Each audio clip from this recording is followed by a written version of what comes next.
혹시 백엔드 개발자가 되려면 서버는 필수적으로 배우는 게 좋을까요? 그냥 홀리몰리는 제가 그냥 직접적으로 얘기를 할게요. 상처받지 마세요. 이 질문 자체가 서버 개념을 모르셔가지고 저한테 하는 질문이에요. 그러니까 서버가 뭐냐 라는 거를 이제 정의해보면 이 질문이 이상해요. 그러니까 서버라는 거는 뭐냐면 이 개념을 잡아 드릴게요. 이게 서버실이에요. 이런 데가 전에 LG U+에 갑니다 뭐 이랬잖아요. 가면 이런 데가 서버실이에요. 여기 사람들 뭐 이러고 있죠. 여기 보면 이 사람 있죠, 이 사람. 제가 이러고 있는 거예요, 여기서. 서버실에서. 모니터 연결해 놓고. 특히 뭐 삼성이나 LG나 이런 데 보안이 너무 빡세니까. 자, 그러면 여기서 이 서버실엔 뭐가 있냐라는 거예요. 뭐가 있냐. 결국에 그냥 컴퓨터가 모인 곳이 서버실이에요. 근데 여기서 뭐냐면 이 서버실에는 공간을 대여해 주기도 해요. 근데 왜냐, 이제 서버실에 어떤 일정한 온도, 습도를 유지해 주는 거예요. 그러니까 내가 방에서 돌리면 항상 온습도를 그대로 유지할 수가 없잖아요. 그러니까 컴퓨터가 살아가기 가장 좋은 환경을 구축을 해주는 거예요. 항상. 그래서 되게 추워요. 여름에는 딱 들어가면 와 시원하다 하는데 한 5시간 6시간 있잖아요. 그럼 막 오돌오돌오돌 떨어요, 거기서. 그래가지고 막 잠바 입고 있어야 돼요. 하여튼 그게 이제 서버실이에요, 결국에. 별거 없어요. 그러면은 서버가 결국에 뭐냐면 컴퓨터인데 조금 특별한 컴퓨터예요. 뭐냐면 24시간 몇 년을 안 끄고 켜놔도 버틸 수 있는 컴퓨터. 이게 서버 컴퓨터라고 하는 거예요. 그래서 비싼 거예요. 그럼 꼭 이 서버를 안 쓰고 일반 PC로 해도 되느냐라고 했을 때 가능합니다. 실제로 가능해요. 노트북을 서버로도 쓸 수 있는 거예요. 소엔이라는 여기가 있어요. C++에 관련된 거를 많이 알려주는 이런 데인데, 그러니까 이 사이트가 뭘 하냐면 서버를 뭘로 썼냐면 그냥 진짜 개인 컴퓨터 있죠. 486 586 컴퓨터. 이 시대부터 그냥 컴퓨터를 서버로 썼었어요.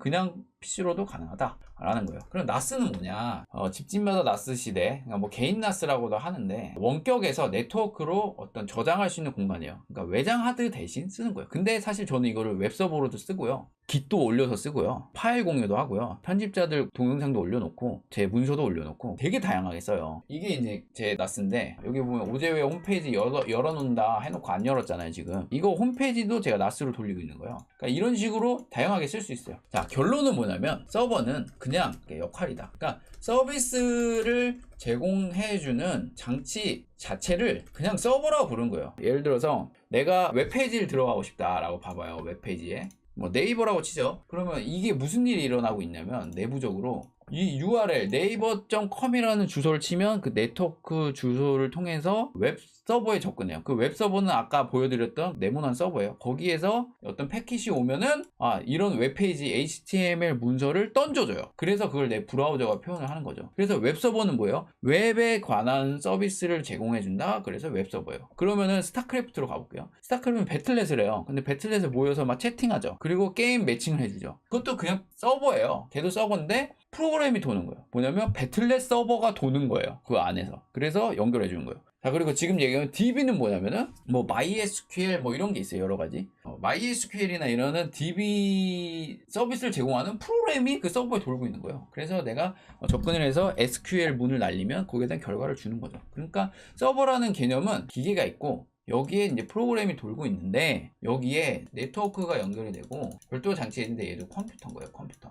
이게 무슨 관계가 성립이 되냐면 이 장치가 나 어떤 서비스를 제공해 주세요 하고 요청이 되고 이 돌아가는 프로그램이 오케이 네 요청에 대한 응답을 해주면서 어떤 서비스를 제공한다 라고 해서 서버라고 부르는 거예요. 그래서 즉 이 개념대로 해가지고 이제 이 질문에 대한 대답을 하면 너무 포괄적인 거예요. 혹시 백엔드 개발자가 되려면 서버는 필수적으로 배우는 게 좋은가요? 라고 했을 때 이거에 대한 대답 자체는 서버를 배운다 라는 것 자체가 너무 광범위한 거예요. 뭐 웹서버를 배울 거냐 아니면은 뭐 배틀넷 서버를 배울 거냐 뭐 어쩔 거냐 막 이런 거에 대한 그 범위도 어마어마하고 이 서버가 돌아가기 위한 운영체제가 있단 말이에요. 리눅스나 어떤 그런 것도 설정하는 이런 게 있어요. 그럼 그거를 배우는 거냐 아니면 네트워크 개념을 배우는 거냐에 따라서 그 범위는 어마어마하게 넓은 질문이다 라는 거예요. 그래서 우선 질문 자체에 대답을 하려면 백엔드 개발자가 되려면 서버는 필수적으로 배우는 게 좋을까요가 아니라 무조건 필수인 거예요. 왜냐면 왜냐하면 백엔드 프로그램 자체가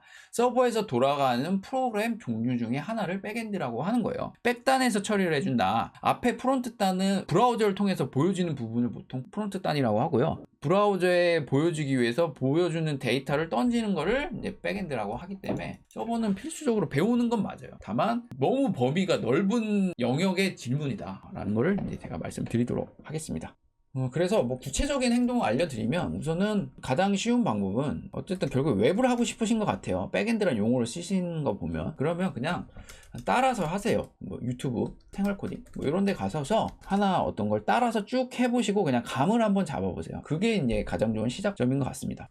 그 다음에 프로그래밍 언어로 나스에서 서버를 구축하는 건가요? 라고 했을 때 이 질문은 나스라는 만약에 시놀로지라는 회사에서 제공을 한다라고 하면 그 시놀로지에서 이미 다 만들어 놓은 프로그램이 있어요. 그 프로그램을 쓰는 거예요. 그 프로그램을 만들 때 당연히 프로그래밍 언어로 구축을 해줬죠. 근데 만약에 질문이 내가 그 나스를 쓰기 위해서 프로그래밍 언어를 반드시 해서 그 나스를 사용해야 되는 건가요? 라는 질문이라면 그렇진 않아요. 그냥 UI가 다 있습니다. 이 정도로 이제 말씀드릴게요.